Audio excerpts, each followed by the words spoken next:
நான் Shweta government Villupuram medical காலேஜில் இப்போ செகண்ட் இயர் படிக்கிறேன்.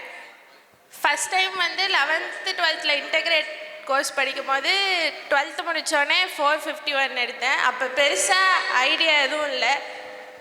ஸ்டேட் போர்டெலாம் வேறு, என்சிஆர்டிலாம் தனி, நம்ம அதெல்லாம் நம்மளுக்கு கஷ்டம் அப்படின்னு நினச்சேன். ஆனால் 12th படிக்கும் போது தான் புரிஞ்சுது ஸ்டேட் போர்டில் இருக்க சிலபஸ் தான் வந்து நீட்டுக்கும் வருது அப்படின்னு. அதனால் ஸ்டேட் போர்ட் படிக்கிறோம் நம்மளால் முடியாதுன்னா நினைக்காதீங்க, ரெண்டும் ஒரே சிலபஸ் தான்.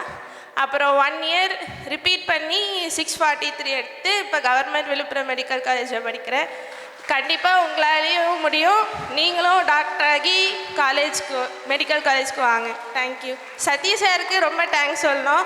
ஏன்னா ஒவ்வொரு டைமும் டிஸ்ட்ராக்ட் ஆகும் போது கண்டிப்பாக ஒவ்வொருத்தருக்கும் மோட்டிவேட் பண்ண ஒருத்தருங்க தேவைப்படுவாங்க. அது மாதிரி தான் சதீஷ் சார். அப்புறம் எல்லா டீச்சர்ஸ்க்கும் தேங்க்ஸ் சொல்லிக்கிறேன். அம்மா அப்பா 2 பேருக்கும் தேங்க்ஸ் சொல்லிக்கிறேன். தேங்க்யூ.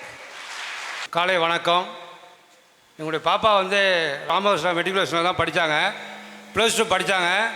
+2 வந்து 552 மார்க் எடுத்தாங்க. நீட்ஸ் படித்தாங்க, ஒரு 1 இயர் படித்தாங்க. அதில் 450 தான் ஃபஸ்ட்டு எடுத்தாங்க. அப்போ திரும்ப 1 இயர் கோச்சிங் வந்து ரீச் அகாடமி அங்கே வந்து கோஆர்டினேட்டர் சார் சதீஷ் சார் வந்து எங்கள் பாப்பாவை கம்பல்சரி இங்கே வர சொல்லி, உங்கள் பாப்பா அங்கே வர சொல்லுங்கள், உங்கள் பாப்பா நல்லா பண்ணுவாங்க அப்படின்னு சொல்லி இங்கே வந்து சேர்க்கறதுக்கு ரொம்ப முழு முயற்சியாக எங்களுக்கு வந்து உறுதுணையாக இருந்தார். அவர் சதீஷ் சார் தான் ரொம்ப நன்றி சொல்லணும். சதீஷ் சார் எனக்கு கோஆப்ரேட் பண்ணார். நல்ல ஒரு சிலபஸ்லாம் கொடுத்தாரு. நல்லா எங்களுக்கு ஒரு கோஆப்ரேட் பண்ணார். எங்கள் பாப்பாவை வந்து மோட்டிவேட் பண்ணி அவரை கண்டிப்பாக உங்கள் பாப்பா இங்கே தான் சேர்க்கணும்னு சொல்லி சொன்னாருங்க. நான் கூட வெளியே தான் சேர்க்கலாம் கூட ஐடியா பண்ணிக்கிட்டு இருந்தேன். அதனால சதீஷ் சார் தான் இங்கே வர சொல்லி எங்கள் பாப்பாவை மோட்டிவேட் பண்ணி நல்லா பண்ணி எங்களுக்கு ஒரு ஊக்கத்தை கொடுத்தாரு.